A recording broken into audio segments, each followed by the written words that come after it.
In my video where I explained hacks from linguistics to supercharge language learning, no, not the one where I faked speaking a bunch of languages, I'll link that at the end. I mentioned that speaking to actual people beats learning from only books or apps any day, hands down.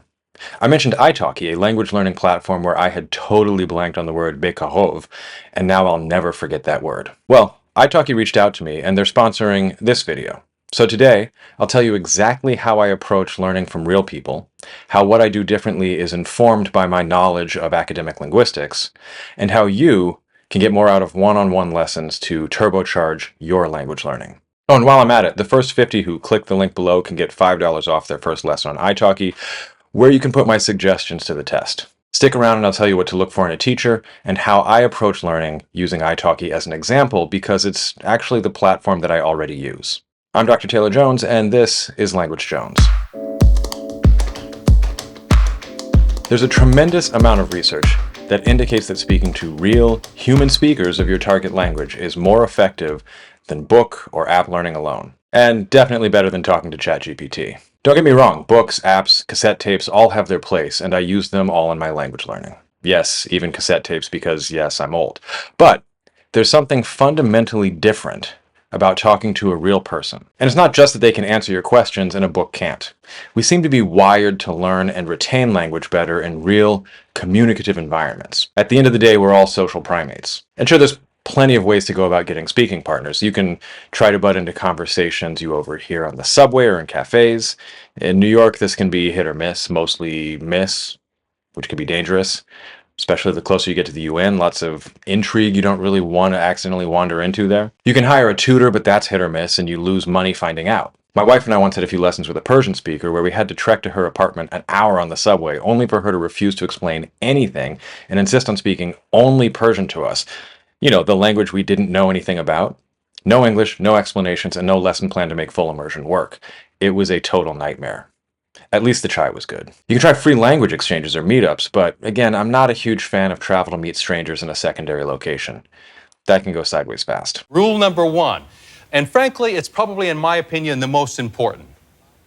Never allow them to take you somewhere else. Never. This is where italki comes in. italki is an online platform that connects language learners with teachers and tutors who are native speakers. They've actually been around for a while. I downloaded the app in 2013, but I felt a little weird just signing into a video conference on the internet to talk with people that I didn't know. After 2020, younger me seems ridiculous. I can make a pour-over and learn a language in my sweatpants between naps? Yes, please. Since then, they've really dramatically expanded, and I'm kicking myself for not using italki more. You can have one-on-one customized language lessons with high-quality native speaking teachers. You pay per lesson with no subscription and no commitment, although you can buy packages for a discount, which I've done. And they have over 150 languages represented. They were kind enough to give me credits and let me go on a learning spree. I felt like a kid in a candy store. Because I have a new baby at home, different kind of content creation, I was sleep deprived and giddy, and I had a blast. When I say they have a lot of languages, they have a lot of languages. They have my old standbys, French and Chinese, but I took the time to do lessons in Hebrew, my current focus with Omer and Barak, Moroccan Arabic, aka Darija with Fadia, Persian with Haleh, and even Yiddish with Moshe. And I could do so mainly because lessons have a starting price of $5.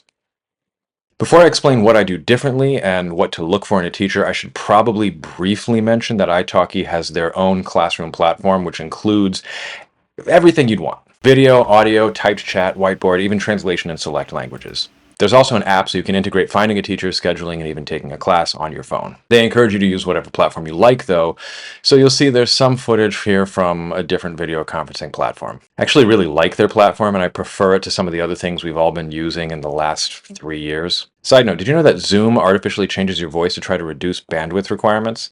Not great for linguists and language learners.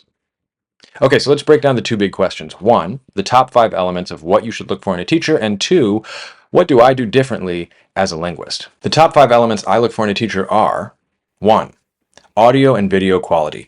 When I decided to take a lesson with Omer, his video intro made it very clear that he has a great microphone, and his camera placement suggested to me that he has a pretty good computer setup, and probably high upload speeds. This means that I could hear him clearly when I asked for clarification around pronunciations. This isn't a deal breaker, and for some languages, you might not really have a choice. And of course, microphones cost money.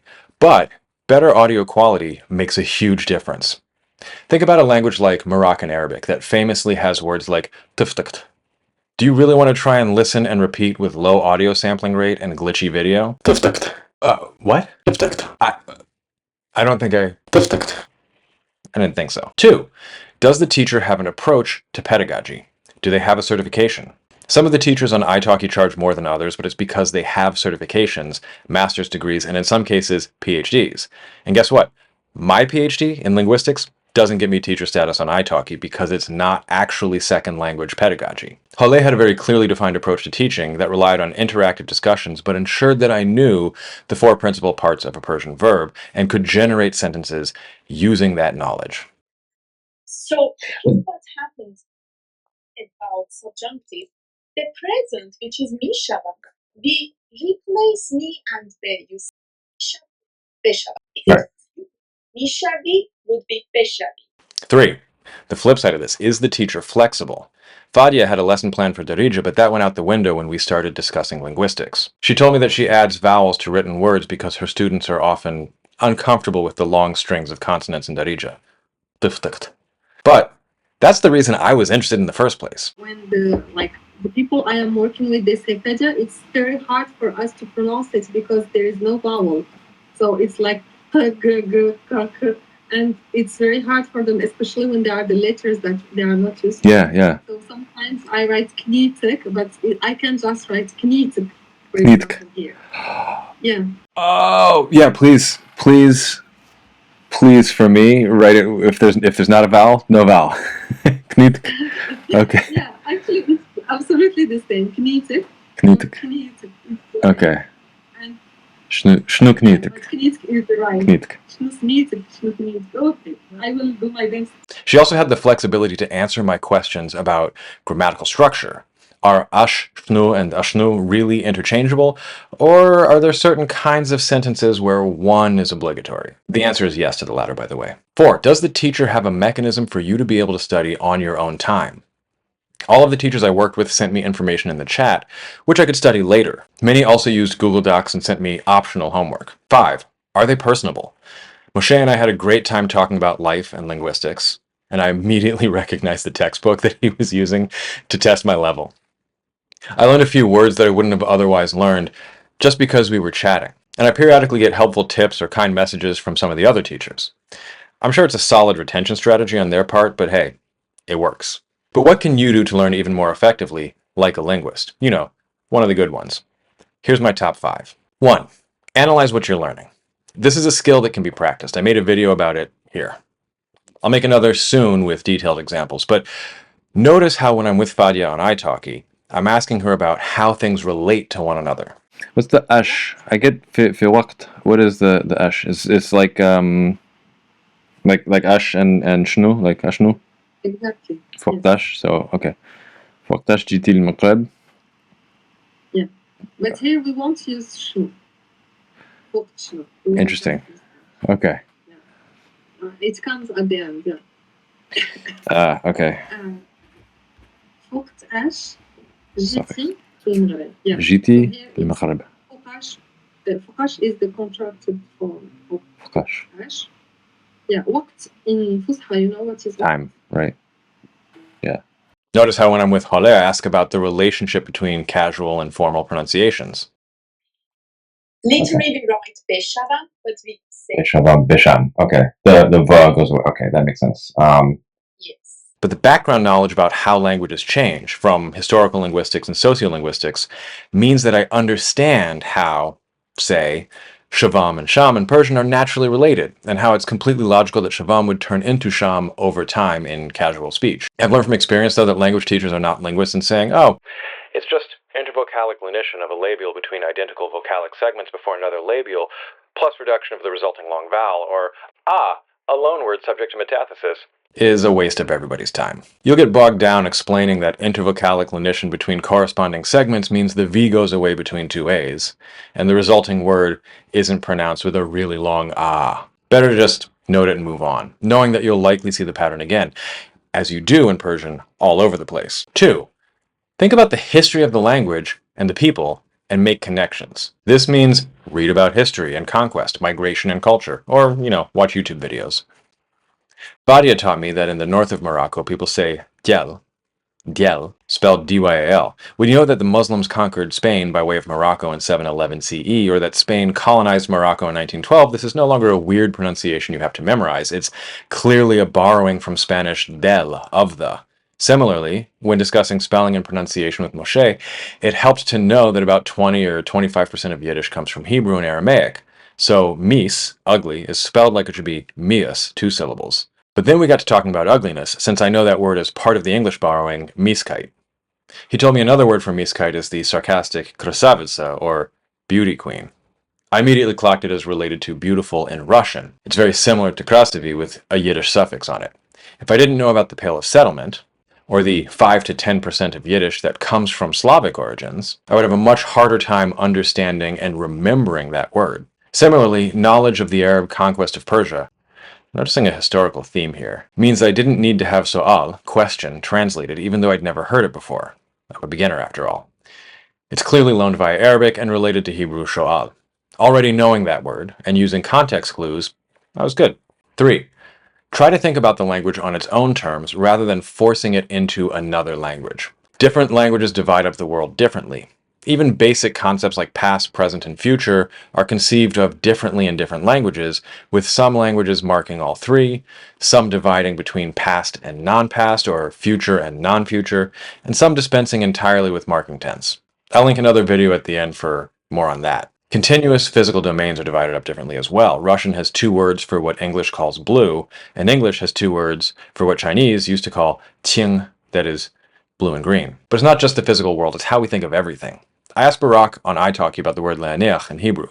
I'd seen it translated as put something somewhere, as in ani meniach et hatzemach al hachlon, I put the plant in the window, but also as assume, as in ani meniach she'ata ohev et zeh, I assume that you like this, and posit, as in savir le'aniach, probably, or more literally, reasonable to posit, or even wear or don, as in asher kidshanu b'mitzvotav v'tzivan lehaniach tefillin, who sanctifies us with his commandments and enjoins us to don phylacteries, something I say 6 days a week.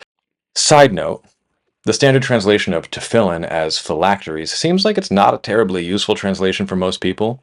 If you don't know what either word means, please leave me your best guess in the comments. Anyway, here's the thing. All these are conceptually related in Hebrew. Instead of memorizing all these translations, it's better to try and figure out what the connection is. In this case, we don't really have a word in English, but we do have a morpheme, pose. It's all about supposing, positing, and placing. Coincidentally, in French, placing that plant in the window is the verb poser. You're not always going to get lucky with a pose or a ject or a rupt or whatever, but think about the connections that are being made within the language. How can these actions or ideas be related abstractly? Those connections that are different than in your native language are part of why I'm addicted to studying foreign languages. And each time I make a connection like that, my teachers are surprised. They all say their other students don't think that way and don't ask those kinds of questions. Instead, they just want to translate one and one. 4. Use the science of learning. This means don't just take a lesson and then do nothing for a week in between lessons. Many of the teachers on italki shared documents or typed in the chat. A great practice is to take a break after your lesson and then attempt active free recall. Write down everything you can remember from your lesson. Then go back and see what you missed. Rinse and repeat. There's a lot of science around both memory encoding and memory recall that I won't get into, but just know that this is a best practice. 5. Use spaced repetition and do so using something like active tests or close deletion where you have to generate the words. I don't care if you use software, flashcards, or my tried and true method of asking my wife something like, hey, ask me how to call someone ugly in Yiddish in an hour. As a bonus tip, strengthen those long-term memories by getting lots of sleep, something I no longer have the luxury of. So if you're watching this, leave me a comment and promise me that you will get an extra hour of sleep sometime this week in my honor. It'd mean a lot. Well, this was a sponsored video. I'm not really sure who came out ahead in the deal.